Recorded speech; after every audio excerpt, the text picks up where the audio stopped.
All right, welcome back here to the Gill Connections Podcast. Really excited you guys have joined us here.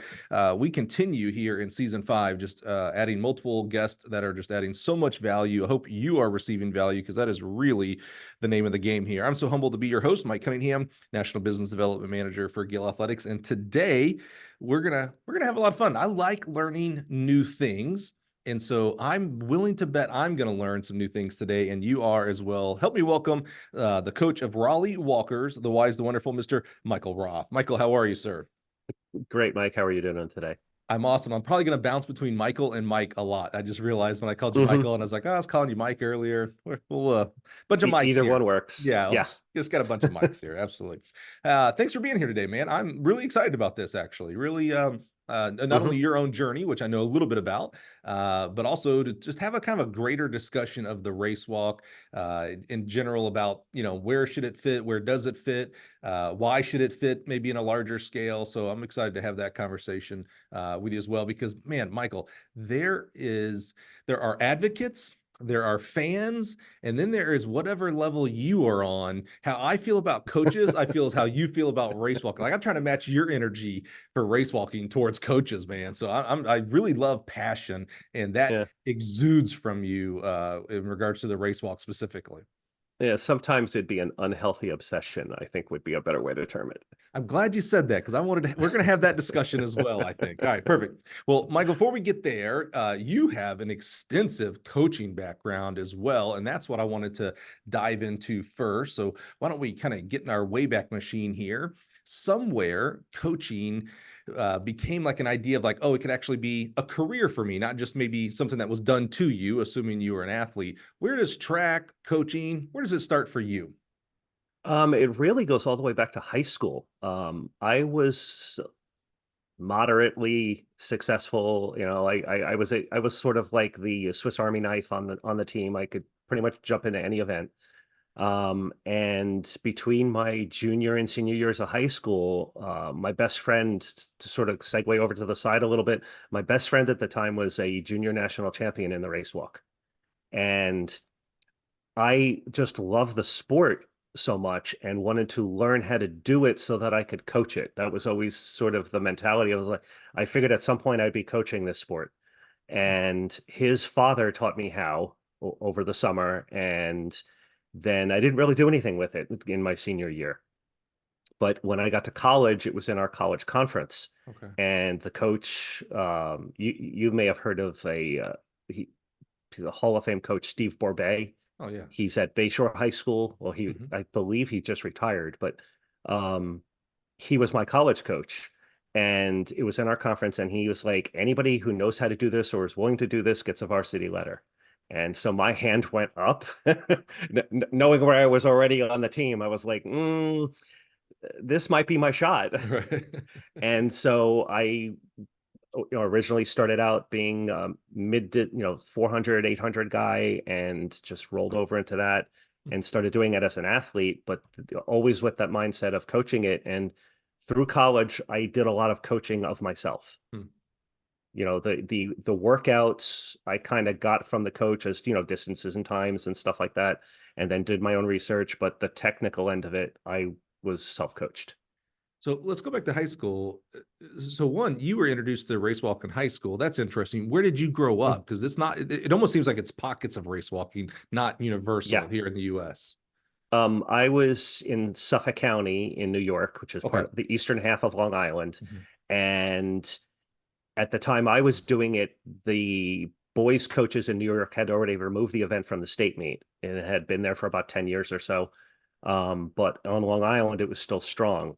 Hmm. And um, the sort of the guru of race walking in that area is a guy named Gary Westerfield. And I became connected to him over the years, and he was coaching me for a while. But he pretty much anybody who's been on Long Island over the last 20 or 30 years has been coached directly or indirectly by him or one or two other people. And you mentioned this was really interesting to me when you were introduced specifically to the race walking, but track in general. You said, I kind of always had an eye that I was going to coach. I'm probably paraphrasing that here a little bit. Mhm. What was it about in high school that you kind of seem like you are like, I'm going to be a coach, so let's figure out all these events. What was it? Why in high school? That's pretty early. I don't know. That would be a great question. Like, if I had a DeLorean or some other time machine, Right. go back and try to ask myself that question. But it was that was the mindset. It was like, I'm going to Huh, coach on some level. And I mean, maybe it was because I wasn't a high achiever as an athlete and recognized that I never was going to be. interesting. What kind of relationship did you have with your high school coaches? It was always great. I mean, they challenged me. I remember the first time I ran the 400, and the assistant coach, who was our sprint coach, came up to me and he goes, "If you're going to run the 400 like that, you're never going to be good." Oh, And it was like I'd been punched in the face. yeah. And I was like, he's trying to tell me something here. Right, right. And so I was like, "What do you mean?" And he goes, that was the question I was looking for you. Was, okay, what do you mean by that? And then he broke down the 400 meters for me right there, like the first week of practice. Okay. And again, limited on athletic talent, but I understood that event at the highest level after that, because he was a really good coach. I have Um, I'm kind of like playing this movie in the head that you're telling it. Did you do the stereotypical, go out as fast as you can and come home dying? Or did you do the reverse? Like, I'm going to jog the I first 200 and then I'll bring it in. Do you I remember? I don't remember what I did. I just remember the feedback was jarring. Yeah, harsh. It's never going to work out this way.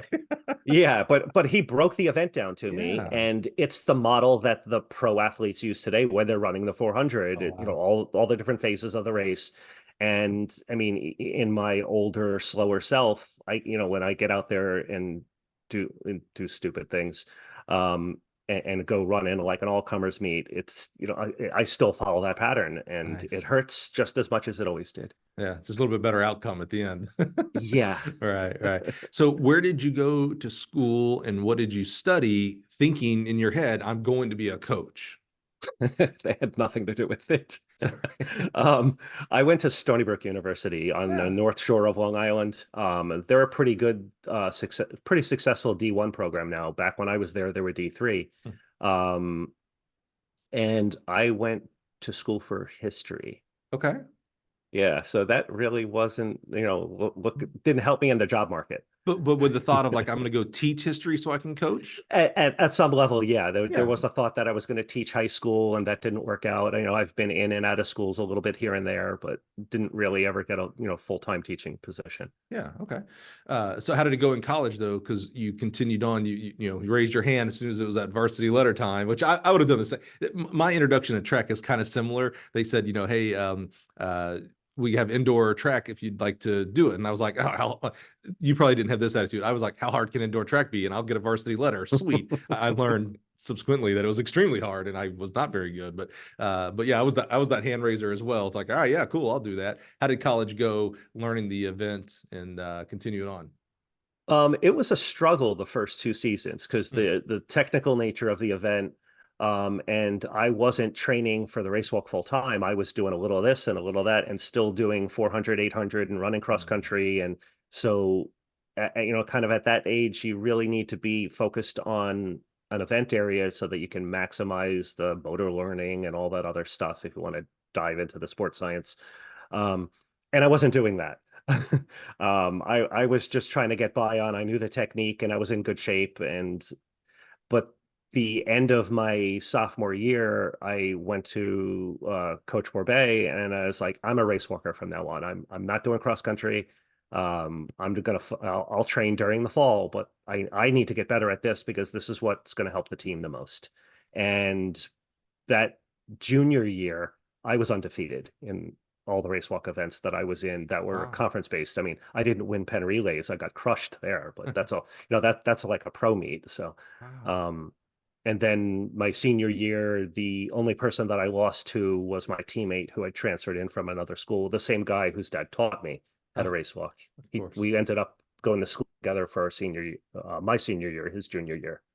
What do you think, It's so interesting. We've heard this type of story before where someone just falls in love with an event, whether they were good or not good. That seems to be kind of irrelevant. Whether it's a quarter. So you could have been a quarter miler. Like that could have been, no matter how good or not good you are, you could have been like, man, I just love the challenge of the quarter. It's one lap. That there's something about that. Mhm. What was it? You went in going into your junior year and told coach, hey, I'm out because I am in. I am in on this Mhm. event. What was it about that event that just drew you 100%? Part of it was the ability to contribute to the team.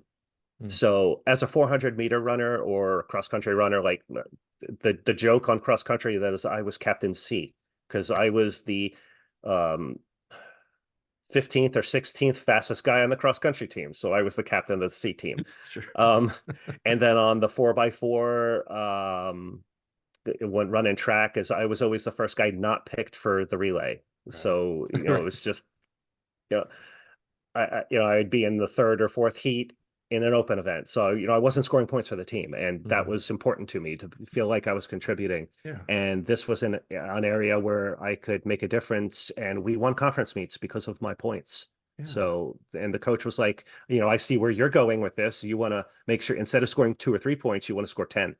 And that was it. Seems like a pretty good plan. That and the technical challenge. I've always been, somebody who likes to dive into something and figure it out. And it was so difficult. And even today, I still, go over the very basics when I'm doing my own training and reminding myself of all these basic techniques that I need to remind myself of because it didn't come naturally to me. So And there's the challenge. what's the status of race walking where you're at a Division III school? Is it at nationals at D3 at this time? You mentioned it's a conference. What's kind of where's your role of what race walking is at this point? Um, the at that time in the late 80s, early 90s, there were a good number of schools in New York, New Jersey, Pennsylvania, that whole mid-Atlantic region, and then Mhm. even up into New England that were D3 schools that had race walking. And there were two conferences in that area. One of them was the PAC, Public Athletic Conference, and then the CTC, the Collegiate Track Conference. And because of the schools involved and their race walking backgrounds, they had it in their conference championships.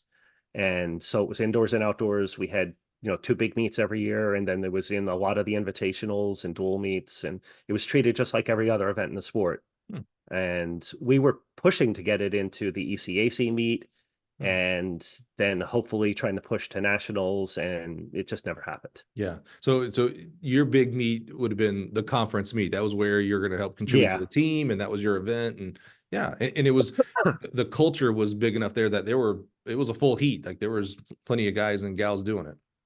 Yeah, yeah. Yeah, cool. And one of the big coaches in the area at the time was when Russ Ebbets was still coaching up at Oh Union College. yeah.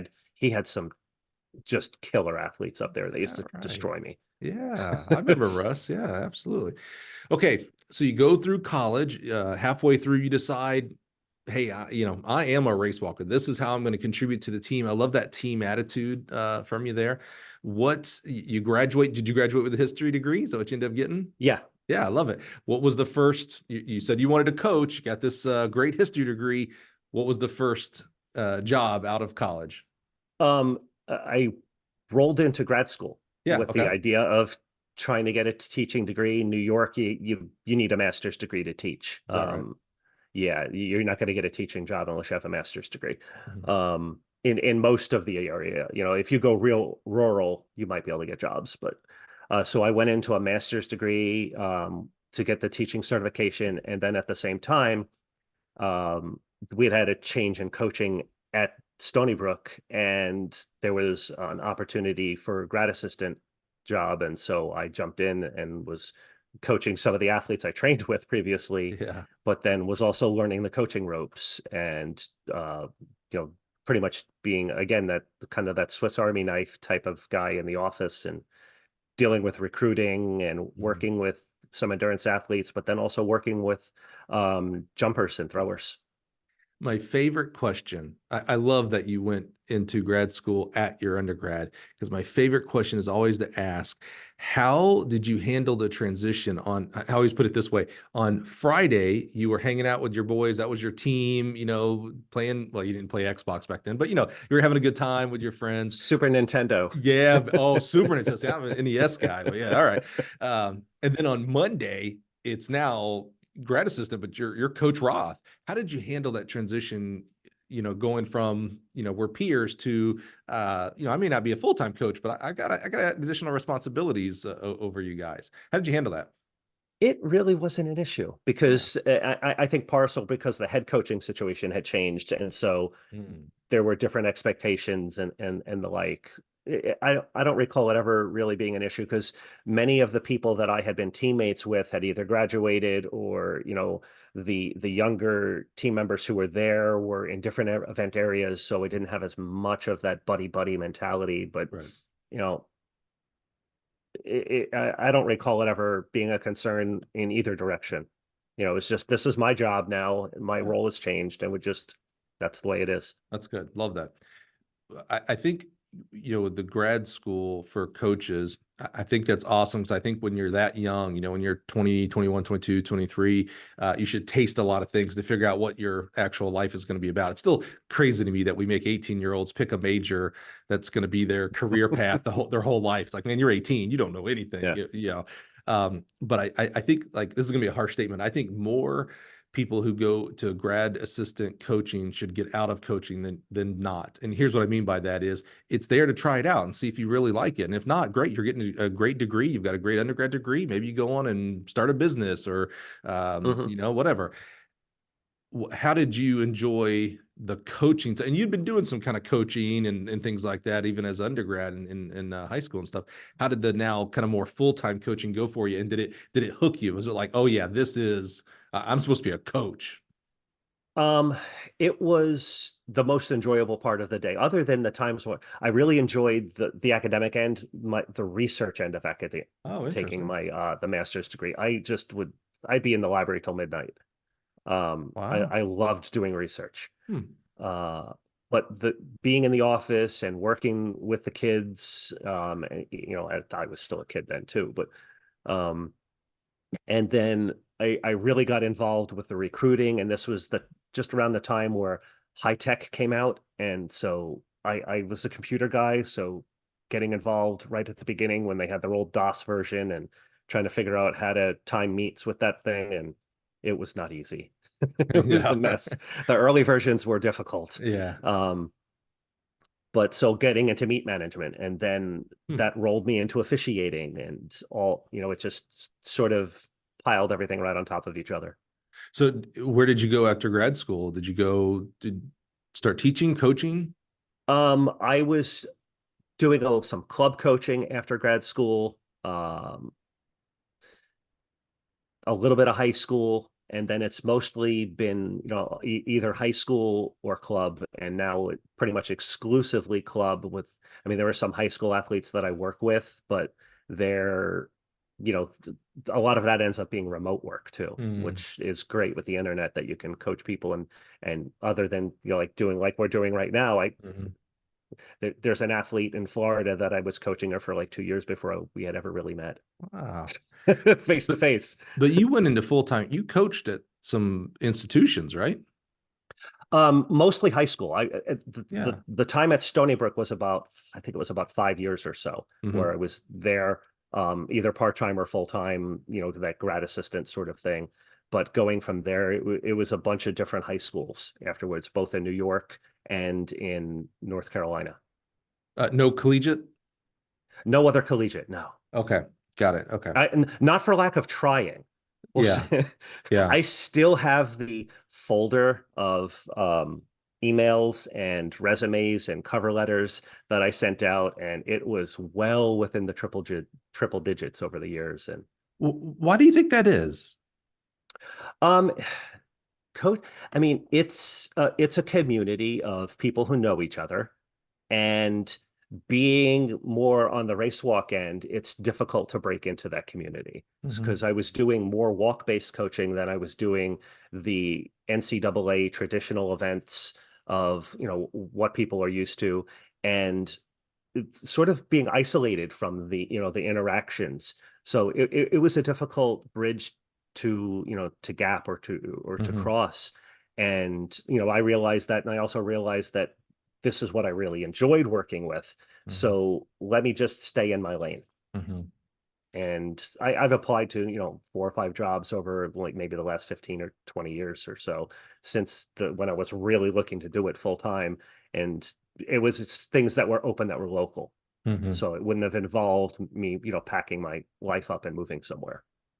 Now we don't get into the X's and O's here, but what I'm surprised about is my assumption is that race walk training and distance training have all more similarities than not. I know there's some technical aspects, some technique stuff, and I actually do kind of want to go over that here in a little bit because it is Hmm. unique. So I'd like to, maybe help educate some people there. But I would think that the cardiovascular, the endurance side of it would be similar. I don't even want to do air quotes there. It's similar. Yeah, it's Could you have not been a distance coach that? oh yeah, and Okay.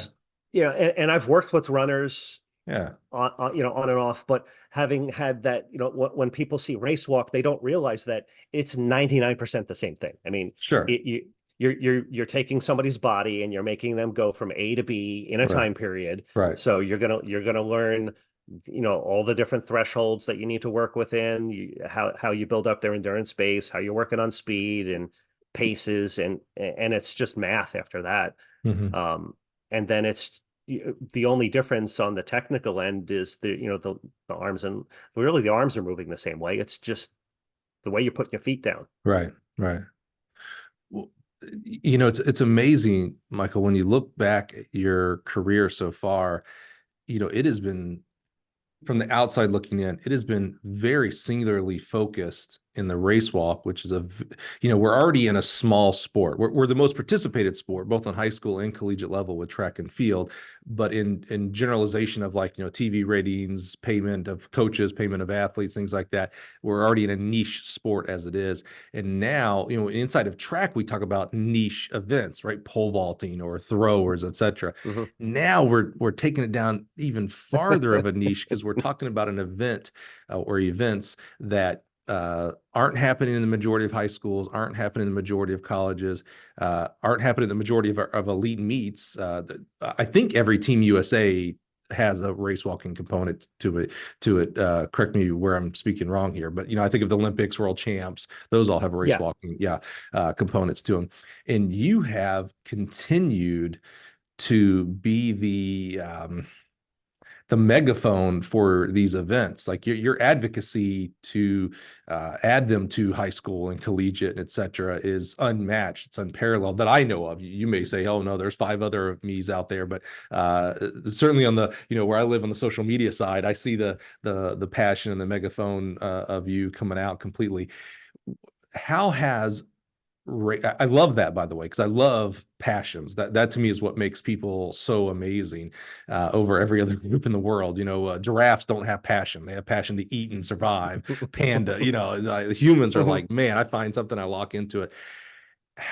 When you look back at it at this point in your life, how has race walking affected, molded your life up to this point? Um, it's provided a lot of opportunity for me. Um, and over the years, just tremendous experiences, realizing early that I wanted to be at a high level of the sport and that I wasn't going to do it with my arms and my legs and my lungs. They were Mhm. not going to take me there. And but always as an athlete, and even going back, just sort of the pre-track time when I was a baseball player.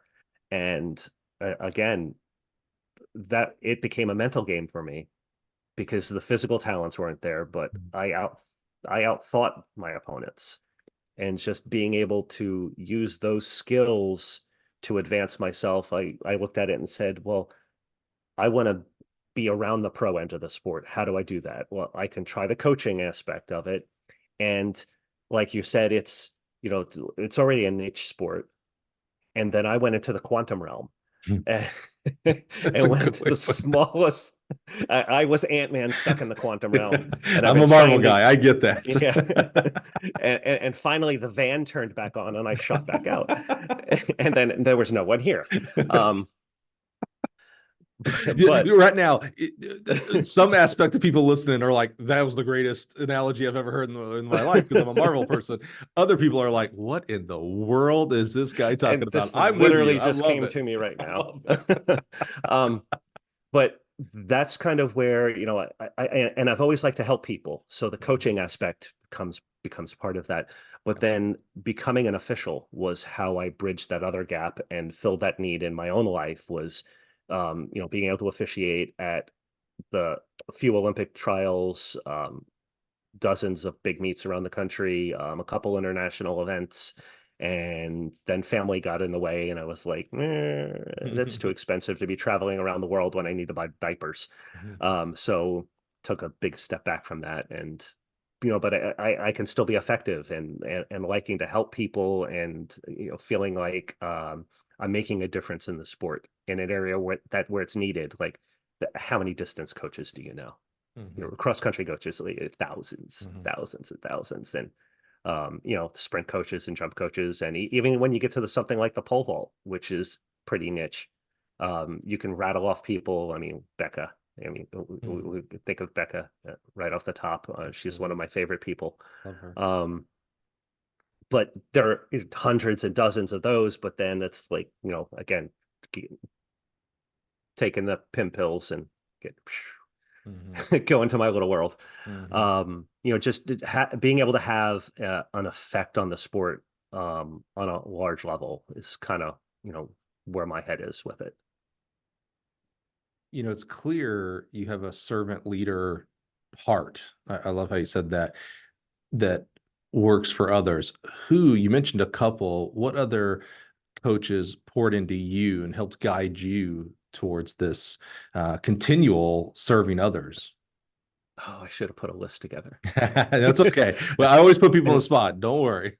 Oh, no, I mean, I'll just rattle off names. Yeah, please. Matt Brand was my high school head coach.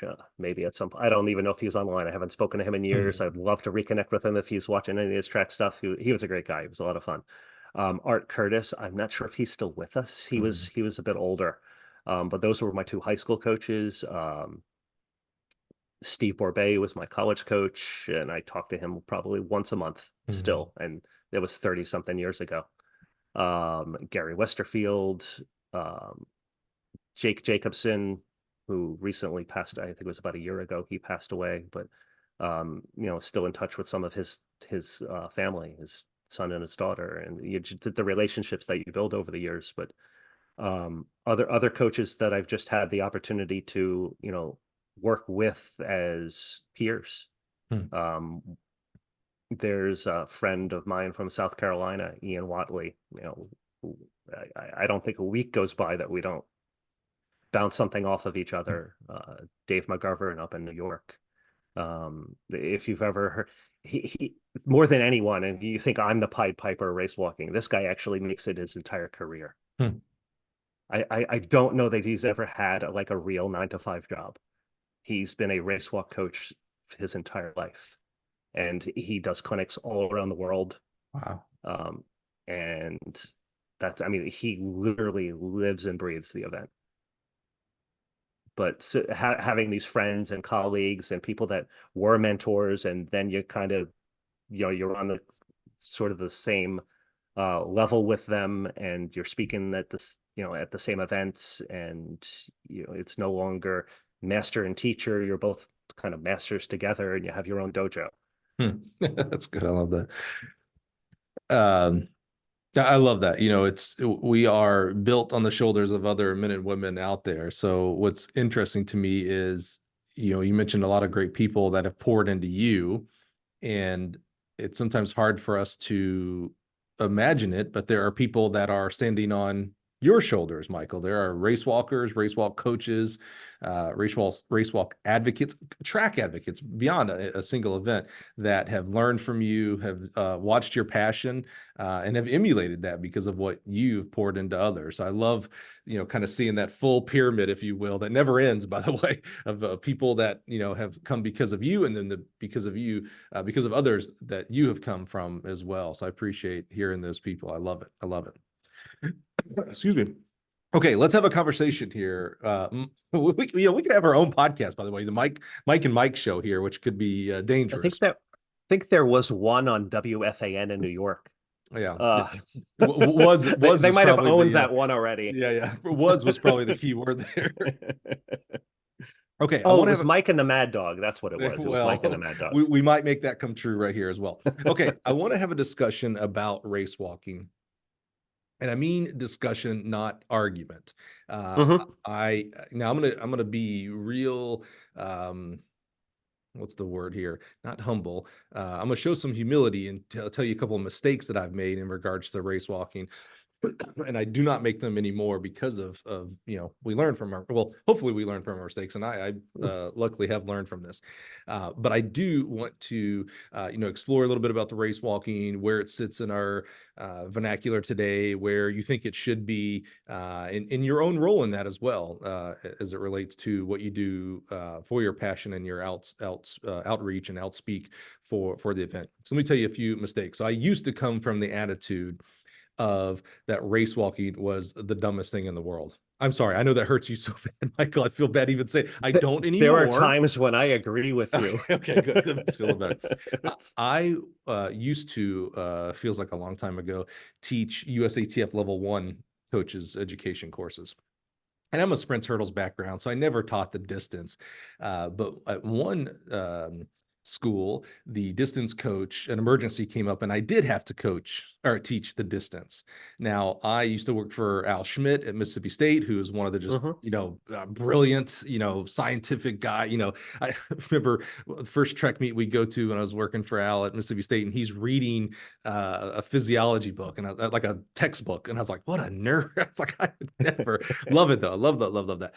So I was trying to invoke a lot of, his as I'm teaching distance. And part of the curriculum, at least back then, there was, for good or bad, there was only one slide for the race walking. And I was so young and dumb, and now I'm just old and dumb. I made the statement when the slide came up of, I can't remember exactly what I said, but I did not say something nice. I said something like, this event shouldn't even be here. So we've got one slide. It's going to be in your test. So let's talk about the 3 things or whatever, 3 bullet points that they had on there. Well, at the end of every level 1, if you've taken this, this, you get to evaluate. Well, you got slammed. Lo and behold, there was a race walker in the audience, and like an accomplished one. She I can't remember what she had won, something like she was an accomplished race walker. And oh yeah, oh my, it was just like, you jerk, how dare you? And I was like, oh, and that was part of my, like, I think it was the final straw for me of like, oh, however I feel about the event, I really do care about people, and I hurt a person. That was really what kind of hurt me. Like, oh man, how would I feel if someone said, hey, Mike, track is the dumbest thing in the world, and you've dedicated your whole life to it? Like, what a way. And I'd be like, oh my God, like, you're a terrible person. Track is amazing because of the people. So that really hurt me. Now go back a decade. So I stopped. That was the last straw. If she's listening, thank you for being honest and standing up for yourself and your sport, because that really did. Sometimes we need an adjustment. 100%, 100%. And there are times where, you get hit with reality, and sometimes it's painful, but then, you take a step back and you think about what you were said, what somebody said to you, and you're like, I needed that. Absolutely. I almost kind of wish she would have said it to my face. I had to read it, but I would kind of wish she'd been like, hey, I'm just letting you know, man, that was rude, and you hurt me and my, I would, because then I'd be able to say, oh gosh, I'd be able to see the person and apologize. I couldn't apologize. Anyway, go back maybe a decade before. I'm coaching. I coached for 10 years, and I was for several years, I was the national junior high hurdles coach for USATF. So I got to take the 5 best 19 and under high hurdlers to camp in Chula Vista. And one morning we get up early to go out to the track, and the race walkers are out there. The Chula Vista. I don't know. Yeah, the Chula Vista program. Yeah, yeah. I'm friends with all those I guys. would Yeah. assume, yeah, yeah. Mhm. I've actually thinking, it's like, man, Michael, you might have been there, Oh but no. they're out there practicing. And I've got a bunch of sprinters or guys, and even I don't think I'd ever even seen the race walk up to this point. The guys are doing their race walk workout, and the kids are all just like, Coach, what is going on? And I was like, I got no idea. Why don't they just run? The typical stuff you probably heard. Why don't they just run or whatever, yada yada yada, whatever. But now, while and I told you we are gonna have this conversation, I'm a skeptic, meaning I'm not a fan of where race walking sits in the sport. Maybe you'll change my mind today. But now I have respect for it. It's like, oh, these men and women who are doing it and who are coaching it Yeah. are talented. It is an event. Like, it's not the who can whisper the loudest or whatever I've heard people say, those kind of dumb jokes. It's like, wow, it does take talent. It's amazing. So I have a lot of respect for people who do those things and do it at a high level. It's amazing. So all that to say, I'm not going to argue with you. Let's start with, where does race walking sit in America today? And what I mean by that is, tell us where, is it at any of the NCAA championships, JUCO, et cetera? Is it state meet anywhere? You mentioned it used to be in New York. So kind of give us a background of, like, yeah, it used to be in this many states, whatever you know or don't know. You are a history major, so I'm going to kind of look to you to be the historian. Kind of give us a global, not global, a 30,000 foot level of race walking in America today, please. So as far as the history major thing and all that research, that's all on a website that I've run, and I've run it for started it out in, I think it was in 2000. What's it called? High School Race Walk. It's hsrw.net. hsrw.net. Okay, so there's a lot of high school race walk. Right there. Perfect. Yeah, it's got as much history on the event and statistical stuff that one guy can do in all of his spare time. And then when I talked to the unhealthy obsession, it started because I was working with a group of athletes in New York as part of a club named Walk USA back in the late 90s, early 2000s. And we had some really good athletes, but this was just when DieStat started. And I got to know John Dye, and he was posting some of my results online and performance lists, and he didn't have the time for it. And I was like, I get it. You're revolutionizing the sport, and this is not in your wheelhouse. I'll just do it. And then he goes, and you do it, I'll post it. Oh, wow. So it started out that way, and then he got too busy, so I ran it on my own site, and it's been going since then. And because DieStat actually had a gap in when it was actually a viable website, when ESPN owned it and then mothballed it, my site's the longest running track and field website in the country. Oh, that's a cool stat, because DieStat, it's before John Mile Dye. Split. Yeah, wow, that's cool. So I have all this data, and to answer your question, Maine has it outdoors for boys and girls, and they do a 1600. New York used to have it indoors and outdoors for boys and girls at 1500 for the girls and 1600 for the boys. And then in 1984, the boys' coaches decided that they couldn't be bothered with it, so they took the event out. And the girls still have it indoors, but not outdoors, which makes no sense. You get them going and then you shut them down, right? And it hurts their ability to be recruited. Sure. And there are a few other states that have a little bit of it here and a little bit of it there. Virginia has some stuff. Maryland has some stuff. There was a very vibrant community down in the McAllen and far areas of Texas for about 15 years or so. The leader of that group, a coach named AC Jaime, who was just producing dozens of athletes every year, like fielding the entire under 20 team from his club. He passed away a few years ago. Actually, it was during COVID. He ended up passing away then, but he had already retired from coaching. But he had built a community down in South Texas and talk about changing lives. It's the poorest area of the country, and he was putting these kids into college. Oh, wow. Love that. So again, guys who are changing lives, and talk about mentors. They're just one of the greatest humans I've ever known. up in the Chicago area, there's some stuff that goes on, and Ohio had a really vibrant community for a while, but it comes and goes based upon leadership. Mhm. When coaches retire, if there's no one to take the reins, things fall apart. Right. But the NAIA has had it in their championships. I think they started it was either the late 70s or early 80s. I don't recall when it began, but they've had it at varying distances over the years. And right now it's 3,000 indoors and 5,000 outdoors.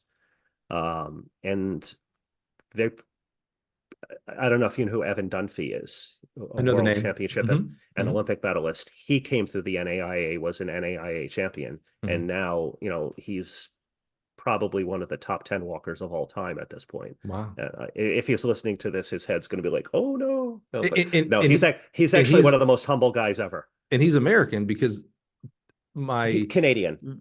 okay, because my very limited race walk knowledge is that we don't do very well internationally. Yeah. More Cuban and Mexican, if I remember correctly. Not Cuban. No, I No, can't ever recall a Cuban okay, walker. maybe I was wrong there, but Mexico, Mexico and South Argentina, America. South America. Yeah, okay, yeah.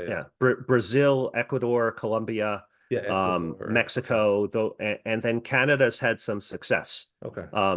In spite of them only having usually 5 to 10 athletes a year, they got really, really good. They Wow. all moved in together basically, and they trained as a group. And that's it. It's not a mystery or magic. If you do that and you Right. have some skill and you put in the work, you get results. Right. So So no there's the NCAA, NAIA, but yeah, no NCAA. no junior college, Nope. no NCAA. So how you kind of when you mentioned there about Evan going through NAI, you brought up his name specifically.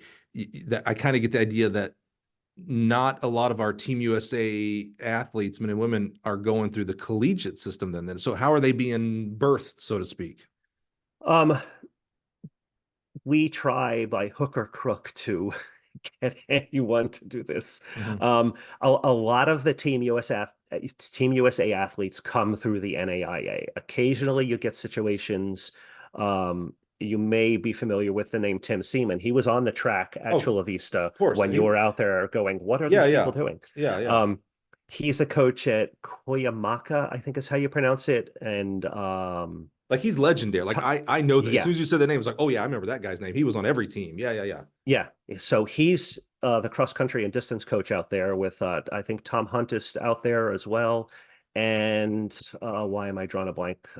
Tony Campbell is one of the coaches at that school too, Hmm. the hurdler. Oh, I was about to say, Um, see, I was thinking, it's like, oh, must be another race walker.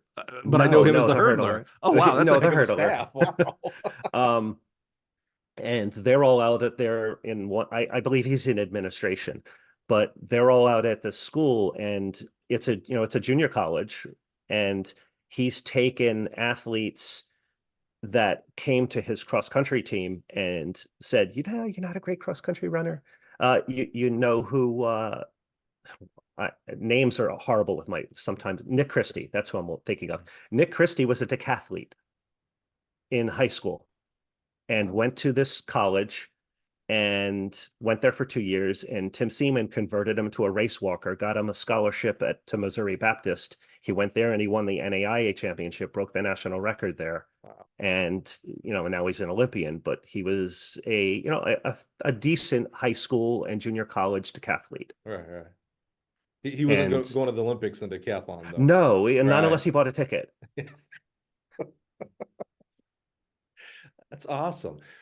So they're coming through. I think you said hook by crook. They're just coming Yeah. through however you can find them.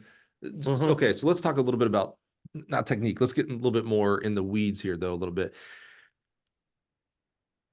Okay, I want to ask, how do you identify a good race walker? But before I do that, let's talk about for someone who has no idea or only thinks they have an idea of what race walking is. Let's first talk about technique. We know it's a distance event, and my follow-up question to after technique is going to be, why does it have to be not only a distance event, but talk to us about, the Olympics are like, I don't know, 1 billion miles or something like that. Why in the world does it have to be, these ultra marathons, which I'm sure there's going to be some, mud guys here, mountain ultra distance guys. Not a fan of that at all. That's just crazy stuff. We'll call up Camille Herron and we'll Oh get my her gosh, on. And I will get she's the nicest in the world. so much trouble for my ultra marathoners and stuff. It's just crazy stuff. So talk to us about the technique. What makes race walking a 5,000 different than running a 5,000? So basically there's a technical requirement. The athlete and this is kind of where people misunderstand how it works, but there are judges out there who observe the technique, similar to how umpires will observe hurdling technique. So you have to hurdle correctly or you have to walk correctly. And in the hurdles, if you hook that trail leg, well, they're going to throw up a flag and your day's over. Right. The judges out there who are observing race walking want to make sure that you're doing two things. As to their observation, using their eyes and not cameras or anything else, you've got to have 1 foot on the ground at all times. There is a flight phase. No argument there. It happens. If you take high-speed video or you take still shots, you're going to catch it. But the human brain and the human eyes can only process movement to a certain degree. And so when it's outside of your ability to process it, effectively, it doesn't happen. We know what's happening, but we're going to live in that world. Mm-hmm, mm-hmm. The other thing is that what differentiates walking from running is you're not using your quadricep to propel you upwards. When you lock your knee, when you make contact with the ground, forces change, and we can get into a whole thing of physics and motor skills and all the other science in that, but that would be hours. We don't have that kind of time. But basically, because they're locking their knee, they're not propelling themselves with their quad. And reaction forces and kinetic and potential energy are being moved differently. And so that's where you get a little bit of that hip movement that people make fun of. Yeah. Okay. If the walkers are doing it right, they don't have that hip movement. It's the walkers who are doing it poorly. Oh, that's that interesting. Sashay, and they look like they're on the runway. Yeah. And that's all they have weak hip muscles. So they're compensating it. And their brain basically said, I have a puzzle I need to solve. And this is the only way I can do it because I'm not strong enough. Interesting. Okay. So the two, I'm going to say main rules, because I'm sure it's 2 rules. Yeah. Yeah. Okay. 2 rules. One, I'm going to go backwards. On that first contact, so they're frontside mechanics, if you will, if we're thinking about a sprinter or a runner, Mm-hmm. when that makes contact on the ground, that knee has to be locked. Yeah, just like when you come over the hurdle. So if let's say someone doesn't do that, what is the infraction? So the first time that they're observed, or if the official is looking at it and goes, maybe it's on, maybe it's off, where they're trying to give them that kind of gray area, that's when they show them a yellow paddle. And that's the one that looks like the less than or greater than sign. So if you see a yellow paddle with that little symbol, yeah, I know exactly. Don't have one behind me. I'm sometimes shocked. I have a paddle. I'm really here. surprised you don't have those just hanging out. They're in my bag that I went to South Carolina with yesterday. So it's that greater than less than. Is that supposed to be the knee bend? Is that why it's that? That's simple? a knee bend. Yeah, it was the easiest way to see. We're learning. I love it. Okay, all right. Now the first rule, the way you explained it, actually makes it clears up a lot of my not thoughts and feelings, but I've seen the pictures, when people want to bash on race walkers, they show the single frame of where there's a flight phase and say, see, these guys, they're supposed to have 1 foot on the ground at all times, but look, it's happening all the time. What a farce, yada, yada, yada. But I think the way you put that actually makes a lot of sense. Of the rule is not for every picture, I go back and do video replay. It's the judge. And by the way, if you have a problem with that, that is pretty much our entire sport of track and field. By the way, we are still human judged here. The landing of the shot, you got to pick where you're putting it, etc. False starting, which I know there's an electronic component to it, but there's still a human. So if you have a problem with that, you have a problem with our whole sport. So I like that it's to the best judgment of the judge. is Mhm. there contact all the way through. So what happens when a judge, so you said the yellow paddle with that little, horizontal V, if you will, for the knee Yeah, the little break. symbol like this. Yep. Yeah, there you go. Yeah. What's the infraction for if someone says, hey, yeah, I see you flight time here? So the one thing also to know before answering that question is that when you see a yellow paddle shown to an athlete, that's the judge alerting the athlete that they may be in danger of breaking a rule. Okay. So it's not an actual infraction at that point. It's not a foul at that hey point. man, just be careful. Be careful. Yeah. Got it. So like in the throws, when you see the yellow flag go up when there's 15 seconds left, it's the same. It's a warning or a Good. caution that you Love need that. to get your stuff together. Got it. The other, that squiggly line one, that would be the tilde sign on the keyboard. Um, that is when the judge sees both feet off the ground.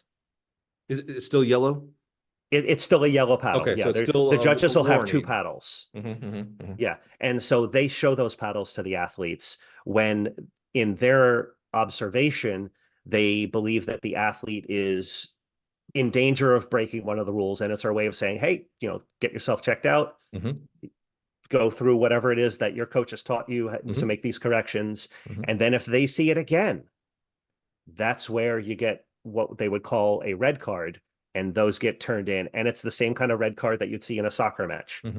Essentially, we don't show it to the athlete because then they would know it's from you. So this kind of on the sly, we have to fill out this little piece of paper and send it over to another official who's sort of like a clerk. We call them a recorder.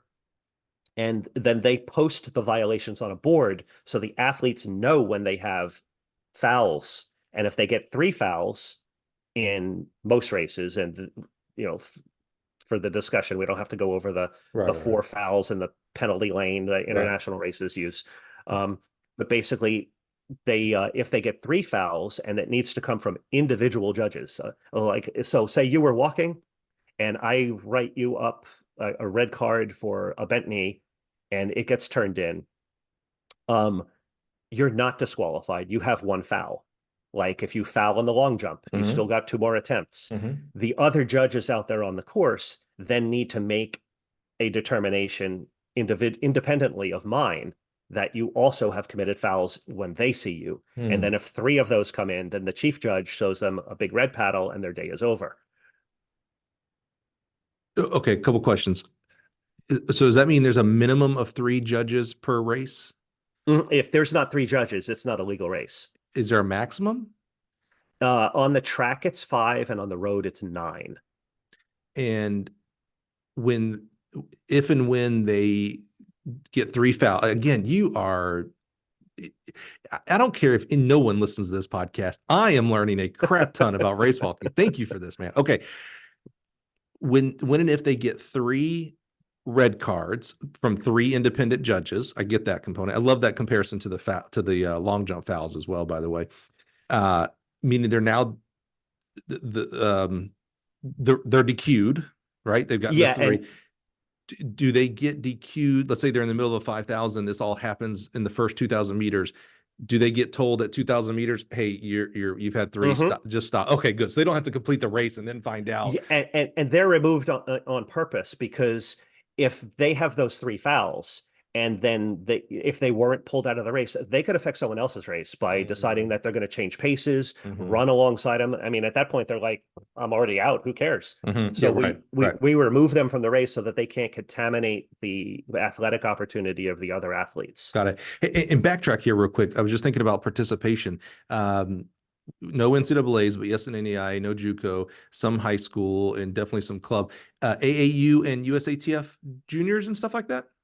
Well, the AAU only, I mean, they don't really have like a juniors program, but they have their indoor and outdoor championship. Yeah, the age group stuff. And there's 2 summers ago, the AAU nationals were in Greensboro at A&T.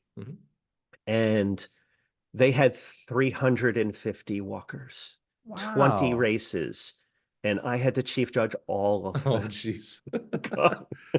But I mean, no complaints. I mean, it was hot and I was sweaty but it was wonderful. It was just one race after another for 2 days. So AAU's got race And walking. USATF does in the Junior Olympics Yeah. and the USATF under 20s and the USATF youth. Yeah. Yeah. Um, the youth meets are kind of sketchy. They Okay. don't get a lot of attendance, but the JOs are enormous. Okay, but there's what I'm thinking is there's opportunity for Yeah. kids to be introduced to. Okay, all right, all right. Okay, so let's go back to our rules. I love again, really kind of clear the fog up of, it's up to the judge's decision, which again, that's a lot of our sport, and it's 3 fouls, just like a long jump, triple jump, etc. That gets you out of the race, and you are done with the race if and when those 3 fouls happen. Yeah. Mm-hmm. Why you mentioned in New York, they used to do the 15 and 16. I think you said in NEIA, they do a 3 indoors and a 5,000 outdoors.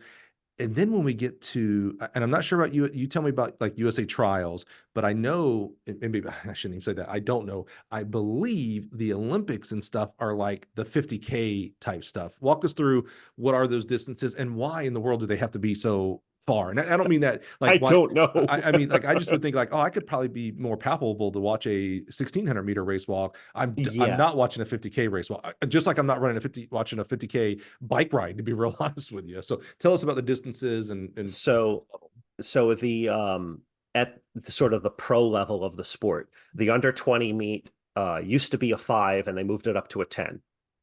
Um, and that was both domestic and international. The at the over 20 level, your pros, that was a 20 and a 50, and then the Olympics decided that they didn't want the 50 anymore for reasons. Um, and World Athletics got sued for gender equality by a US athlete, and she won the lawsuit. And so they added the 50K for women. And that was right around the time where the IOC just went, oh, well, gender equality, we can't have that. And so they put enough pressure on Sebco to get rid of the 50. And so the 50 went away and got replaced by the 35, which is essentially just a longer version of the 20 because of physiology. And you don't really hit the wall until you get to 40, 37 to 40K. So it's really just a longer 20, and the same athletes end up winning. Mm. And then that went so well that they decided, well, we can't have that anymore. It actually, I mean, they were exciting races, great races. And you're getting men and women who are able to double, and just races that are to the last lap and not a lot of disqualifications, which, I mean, it was really dynamic television. And that was nice to see because the 50K was always really dynamic too. Guys coming back in the last 2K of a race and then just passing 6 guys and getting a medal. Or then they started this relay thing, which we don't know how this is going to work out. I was going to ask you about I that. Yeah. I get part of why they're doing it. I don't know how well it's going to work out because it's the first time they're doing this internationally. I mean, domestically, we had a really good event in Chula Vista. Actually, more like, I'm sorry, not Chula Vista. It was technically in Santee. Tracy Sunland put that on. I just saw him this weekend. And he's everywhere. He is Mr. Everybody. Mhm. One of the greatest guys. Absolutely. So we'll see how it works internationally, but it's an odd event because it's teams of 2 and they each have to do essentially 10K, then take 45 minutes off and then go do another one. So how do you train for that? All right. I had about 7 athletes out there, and some of them handled it well and some of them didn't. But it was like, we'll just roll in the dice here and see what happens. So explain that. You explained it as if they both do a 10K and then have like a 45-minute halftime and then do another 10K. No, it's a relay. Yeah, okay, that's what I was. Okay, so they do. There's an exchange zone like the 4x4, got it. they slap hands. Yeah, I heard about they slap hands. Yeah. That did not help the race walking thing, by the way. I don't know how somehow put a baton in their hand. I don't know, but the slapping hands thing does not help with the respect thing. Is the relay replacing the 35, so which replaced the 50? But then there's going to be a 35 in the World Championships again, and I don't know whether the relay is going to be there. This is an Olympics thing, so I don't know. Okay, so in the Olympics there'll be a 20K for men and women relay. individual. Yeah, and then there'll be a relay. Is the relay a co-ed or single sex? And that's it's a co-ed. and each one does two legs. So the men lead off with a 12K, Uh-huh. 12.195, so that the distance is a marathon. Okay, I And was gonna then ask why in the world. Okay, got it. Okay, that makes why didn't sense. they When you just make it a 40? I don't know. yeah, but when you say the marathon, that makes sense. Okay, Yeah. so the guys start first. They do a 12.1 or whatever. Then the women are second leg And then the men and then the women. So they always finish. It's kind of like the mixed 4x4. in 12.1 for each leg. No, it's 10, 10, 10. So it becomes 42.195. Oh, so the first leg is the long leg, 12.1, and then Mhm. alternating 10Ks for the next three legs, and that gets you your whatever 26 miles Your in marathon. kilometers. Yeah. Yeah. I got it. Okay. So there'll be individual 20s and then a relay as well for race walking. For the Olympics, world champs, they're still trying to figure out what in the world they're going to do a 35 or etc. Okay. Yeah. All right. Okay. Um, So why do they have to be these 20K, 35K, 50K? Why can't it be a mile, 4x8? I'm just thinking here. um, it goes back to the history of the sport Okay. and Yeah. Where the can you give us a 10-second version of that? Where does race walking start? We think of track in war times, right? So we threw a hammer during war. We threw a javelin during war. We had to hurdle things to get rid of people trying to kill us. how, Where did race walking kind of start? how did you get to war? Uh, You I, marched. You Politicians. marched. Oh, sorry. No, you Yeah. marched. Okay. And it kind of comes from that sort of mentality of these long marches. Got it. Um, and race walking predates modern track and field because they had the pedestrianism in the 1800s. Really? And it was a professional sport. There were hundreds and thousands of dollars bet on these guys walking for 6 days in Madison Square Garden with all the smoke and the cigarettes and everything. And these guys would walk for 6 days, and whoever was still breathing at the end, I guess, won the race. Wow. Okay, that's cool history. I knew that's again, it's so interesting. If you're not in race walking, and even worse, if you're on the anti-race walking side, which I was, you don't know this is really interesting, like things like where it started in the marching, why they're doing a relay, why they're doing this, things like that. It's really interesting. I'm glad I did this, Michael. So to Yeah, answer your question, though, how it got to where it was, the yeah, original Olympic races were 1500, 3K, yeah. and the concern over the ability of judges way back in the day who didn't understand biomechanics and all the other stuff involved with training and observing how the body moves, making judging decisions. And so they determined that the athletes were moving too fast to be judged at those distances. So they wanted to slow them down. And the Okay, only way to do that was to make them go longer. And right, so it went 1500 to 3K to 5K to 10K, 20K, 50K. right. And there are guys who do 100K and they're out of their mind. Yeah, Um, and I agree with you that I think the sport would be better served to have all these distances because not everyone is a 30K, 5K or a 20K guy. I mean, I'm best suited for somewhere between 10 and 20K when I'm training, but getting into a 50K, I could never get through it. And it may have been my best opportunity, but I couldn't do the training to get there. right, right. And you get guys who come from, they have more sprint mechanics and sprint physiology. Why can't they go walk a 3K at the international level? And they used to have that at World Indoors, but the concerns over judging from people who are on the outside looking in and getting hysterical over, ooh, look at that. That's this, that's that. So, And it got told. is there no world indoors walk? They got rid of the World Indoors. I believe it was 96-ish, Okay. somewhere right around there. Okay. But they used to have heats of the thing. Yeah. You'd have to go do a 5K and then come back the next day and do another one. Wow. And these guys were walking, 1830. Yeah. Can you really, you mentioned, someone coming back in the last 2K, can you really kick in race walking? Or, and this to me doesn't take it away. This isn't a negative in my opinion, the way I'm going to explain it here. Can you really kick, meaning I get faster over the last 100 or 400 of this race to overtake the person in front of me? Or is it more about who can decelerate the least, kind of like in 100, the 100 you are decelerating, and who decelerates the least wins. So is it actually I can get faster in the last 100 to overcome someone, or is it I fatigued less than that guy, so I'm able, he's falling back faster as I'm catching up? That makes sense. It's a bit of both. Okay. And it depends on the athlete. Just like you've got your Steve Prefontaines who wanted to bury you, and then you've got your why am I drawing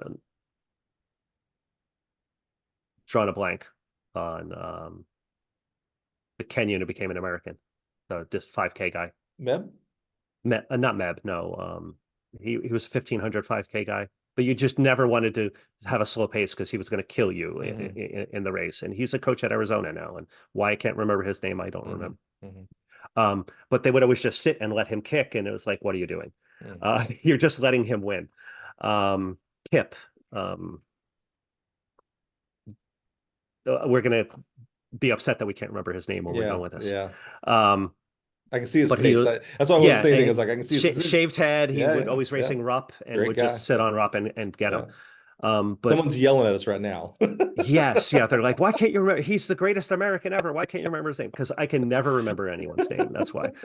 But the kicking and race walking outside of short races where your youth and your high school kids are going, because a 1500 for some of those athletes is a long race, because they don't have the physical maturity to hold a technique at speed. But when you get to the pro level, there's some kicking, but it's more like, you think of it more like a surge. So they're gonna, instead of doing it in the last 100, they really need to do it over like an 800, where it's a constant change of gear, and they ramp up to the point where, okay, this is as hard as I can maintain a pace at legal technique before they just fall apart, and then it's not cheating. It's not cheating. People are like, oh, the Walker's cheating. Old man yelling at the television. It's their technique broke down because they're trying to do something they can't do. And so their competitive spirit and the adrenaline's going, go faster, go faster, go faster. And so their technique just falls apart. And, you've seen that in the hurdles. Where a guy he runs up on the hurdles, or he can't get his legs to where they need to, and he crashes them. And the technique events do this all the time. The throws where somebody's just fatigued and they're in round 6 and it's in the cage. Yep. Makes sense. Where do you think race walking should be?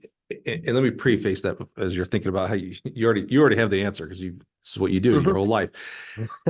So it's my obsession. The marathon is not part of track and field, in my opinion. What I mean by that is they don't finish on the track. They don't run it all on the track. They start outside. Sometimes they'll finish, in certain marathon is very much a road racing event. And that's fine. That's not a derogatory. I'm just saying it's not part of track and field. Should race walking be a part of track and field, meaning it's all on the track, or should it be like a road racing? Again, that does not mean it's taking it down, in my opinion. Should it be its own sport, its own culture? I think there can be a sort of a happy medium of both. Think about your 5K, 10K. How many 5Ks and 10Ks are on the track and on the road? Yeah, I would tick off every distance runner by saying that also 3,000 steeple should be the highest we do on the track, in my opinion. Every distance runner, you're going to yell at me. I know. But oh, no. I was going to say, I've spent many years umpiring track meets. And oh my God, if they're doing another 5K, like I'll be at a meet and they'll have 7 of them in a row. And I'm like, oh my God. This is too much. But by the way, 100 heats of the 200 is also too much. Just put that out there. It's not like I want to watch 100 heats of the 200 either. I would watch 100 heats of the hurdles. I'm not going to lie. I personally, but they should be running them in both directions when they're doing that. I was just at the Nike High School National Championships, and they did the shuttle hurdle, and I tweeted that because that to me is the most phenomenal event in the world, is the shuttle hurdle. I That's love why it. I Yeah. love it. I would watch that a million times. Yeah. Sorry. Have you seen when the armories run the steeplechase indoors? No, but I saw their It's so steeples amazing. there, and I was like, oh my God, I wish they were doing that, because I've heard about it. Yeah. It's really, really cool. They do it over like a 2K or something like that. Mm-hmm. But there's a place for it in and out.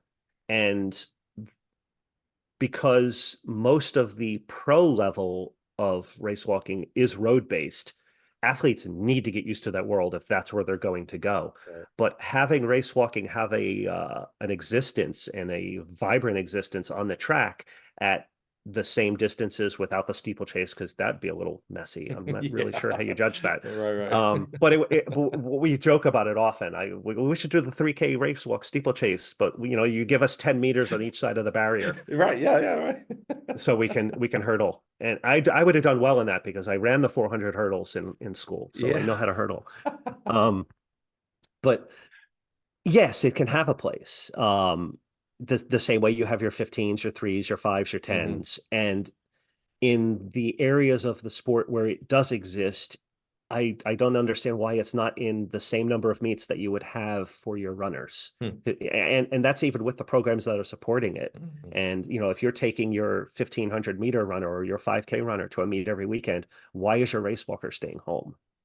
They should have the same number of competitive opportunities. Soapbox coming down off.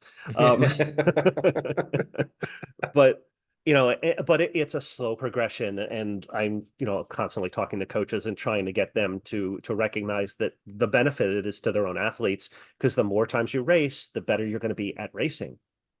And then when you get to nationals, if you only race 3 times and then you're at nationals and the nerves get you, Right. bad things happen. Right. Let's talk about this is a terrible transition, Mike. Let's talk about you. And no. what I mean by that is, and this is where I was really projecting when I said we're not going to have an argument here. Again, your passion, man, I think I'm unhinged. I think I'm passionate about track and field coaches. And then I see you and I'm like, man, I got some ways to go to show my passion. I love that you just said that, unhinged.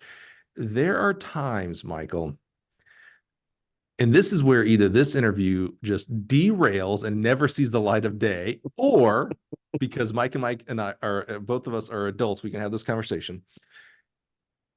Your social media presence, there are times when, in my opinion, you stay at attack mode. You're certainly an advocate. I see a lot posts and replies where awesome that they had the race walk here, great job from this person, and things like that. And then there are conversations that aren't about race walking at all, that you come out of left field and, hey, how come race walking wasn't there? Imagine if they did this with the race walk here. And I'm just like, man, there are times, Mike, I believe I am one of the most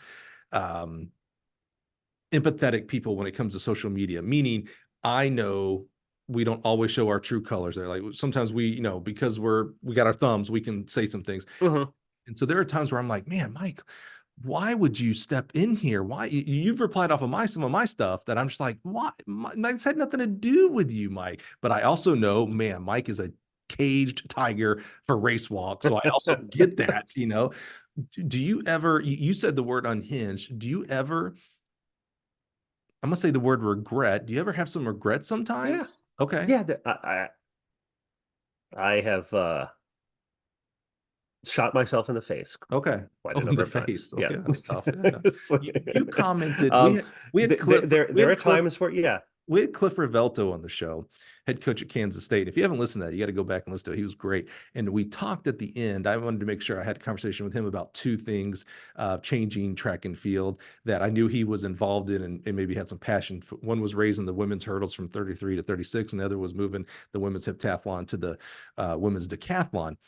And those are both 2 good things. I will agree with you. 100%. You commented on the YouTube video, hey, Cliff, can we also get your support for the race walk? And I was like, Mike, we were I was just like, what are you doing, man? Throw it out there and see what happens. Because when you, I mean, and that was not an attempt to like, sideswipe anyone, because I don't know Cliff personally, Sure. but I've listened to Cliff talk in other venues, and I know that he's an advocate for sort of the underdog in many regards. And if you don't throw the topic out, no one's going to talk about it. Yeah. And sort of it's kind of like all PR is good PR, even though sometimes you'll throw some out there and it blows up. Yeah.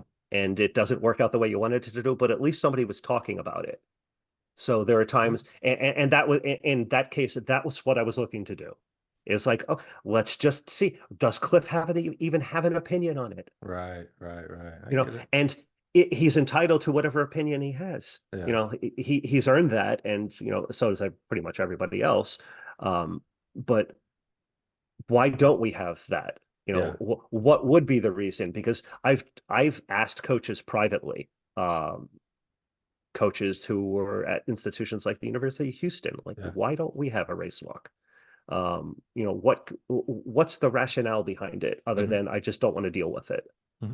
And that ends up being the majority of the cases. They just don't want to deal with it. And now that I get, because I think about on the high school level, we're adding and trying to add in a lot of states the javelin.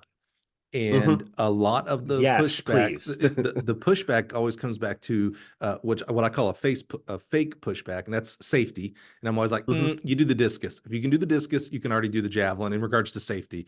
And you play football where people hit each other in the head. Correct. Yeah, absolutely.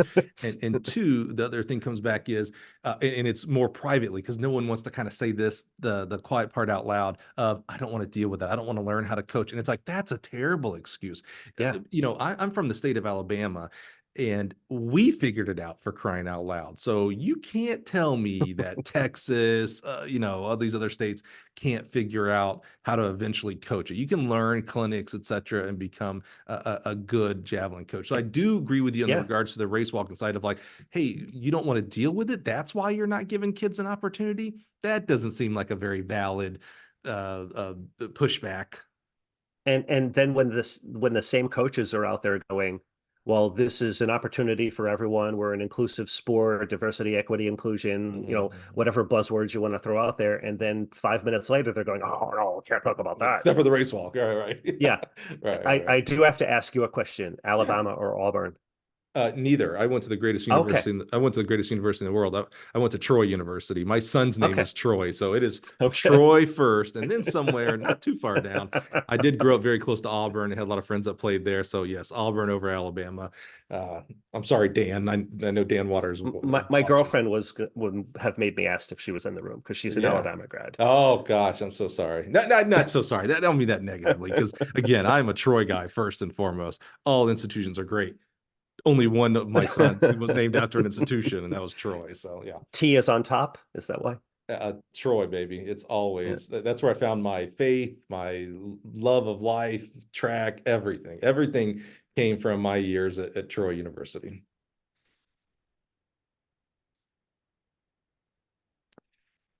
Awkward pause. What were we talking about? Yes, I know. I was like, I'm sorry. About the equity and inclusion in the sport and everything, except for race walk, right? Yeah. Yeah. So you had said, you put it a lot harsher than I would have said. I'm going to say it much more not harsh. You said you had shot yourself in the foot sometimes. Do you have an example that you're willing to share?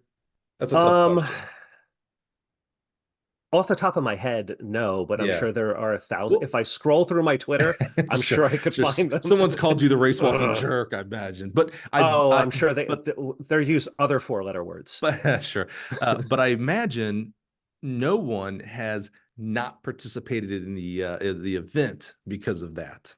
If anybody was going to participate in race walking, I don't think they're like, you know what, this guy's too much of a bulldog. I'm going to just stay over here to the 5K or something like that. So I think, I like your point about, especially for an event that is, I don't know if this is the right word. This may be too harsh. You smack me back here. Okay, I've heard it. That's bastardized. It's the weird cousin in the corner, and I'm not sure it should be. I still am not on board with the 50K thing. I just can't wrap my head over any race like that for track and field. The 50K is not an event for everyone. Yeah.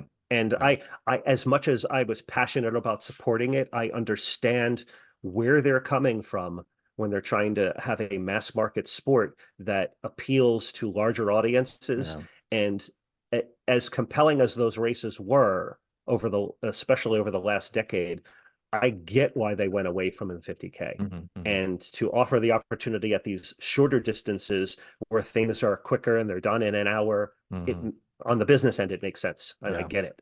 Yeah. If I had to race walk an 800 meter, it still wouldn't be done under an hour. So I get that.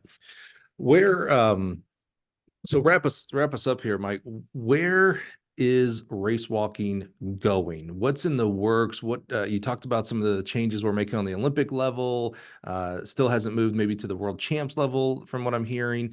Are there any states that are entertaining this? Is there a movement within NCAA or junior college? Is it going to stay club? What should we be looking for here in the next 5-10 years in the race walk events?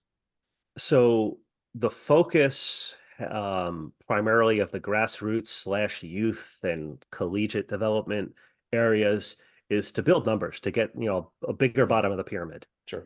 And my primary focus, and with the others that I work with around the country, both club and high school and mostly NAIA, but a smattering of NCAA schools too, is just getting the athletes connected to the coaches and getting more athletes staying around longer.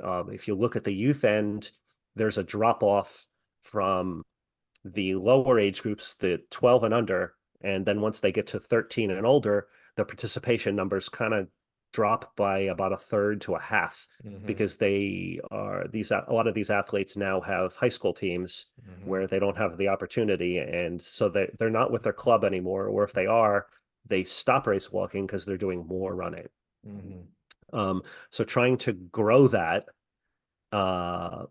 and spending every waking hour doing social, trying to get these kids the attention that they deserve.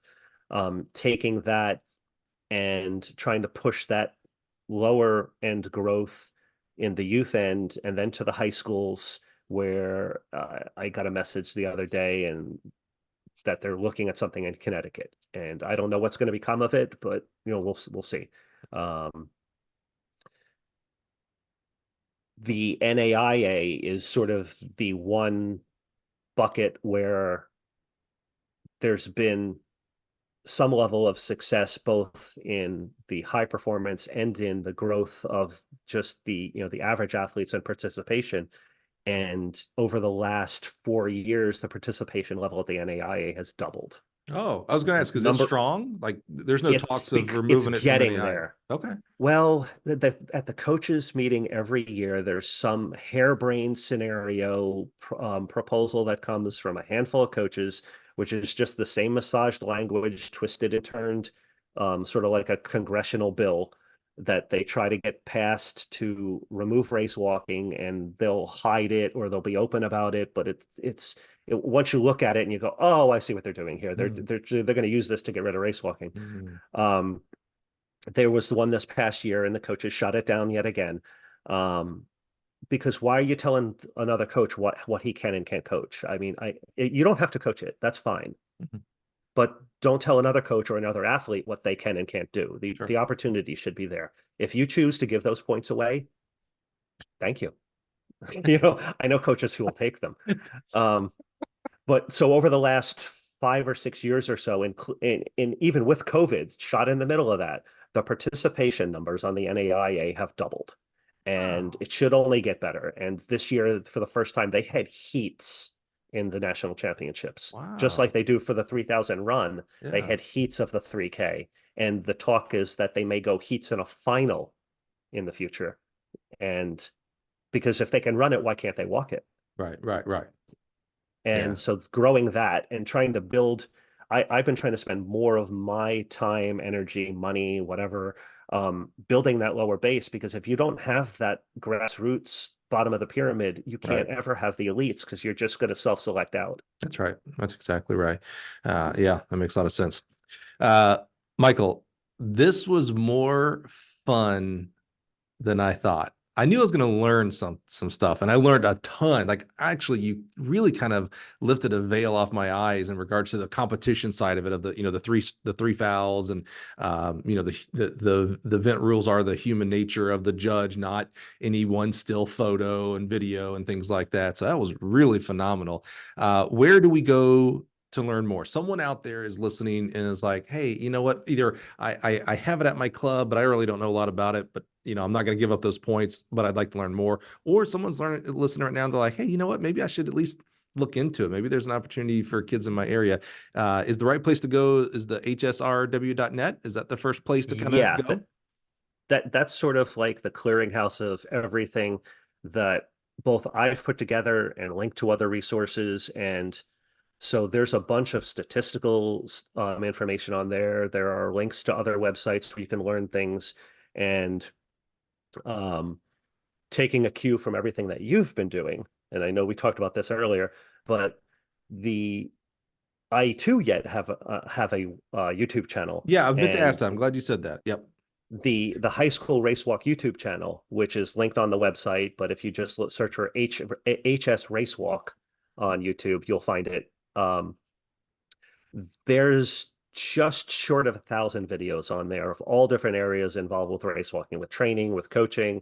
Every race video that I can find is on a playlist somewhere. Hmm. And then there's the content that I produce, which is some interviews, some coaching stuff. Not as much on the coaching stuff as I wanted to do, but Mhm. also a lot of highlights and PR for the athletes who don't get the same exposure. Mhm. But that would be where you'd want to go to find that. And if you're looking at this from the coaching aspect, there's a coaching education playlist that has links to the awesome content that coaches have put together from around the US and around the world. And you can find it all in one spot without having to go to all of their channels. You Right. can go there and then just play the playlist. And I there's love like, it. I think there's about 100 or so videos just on coaching ed. Wow. Dude, thank you. I, I really am blown away. This was a lot of fun. I have even more respect for the event. Like I said, I dropped my childish anti race walking a while ago now. But I definitely, I'm more of a fan. I'm less of a skeptic. I told you when I started, I'm kind of a skeptic. Mm-hmm. I am less of a skeptic because of your background. Again, I love when things take people from one place and make higher for them. And so, for you, Michael, you could, if you didn't find race walking, you might be some accountant in New York somewhere, or No, history, please, a no. library historian or something, Oh, and that would actually be cool. and that's awesome. I'm a huge library fan. I'm on the board of our local library, Mhm. actually. I'm a huge librarian, so no knock on librarians, but it wouldn't have helped me in my sport, right? So I love that you found a calling, a real calling. I mean, like, this is, you're the type of person, I cut you, you bleed out race walkers.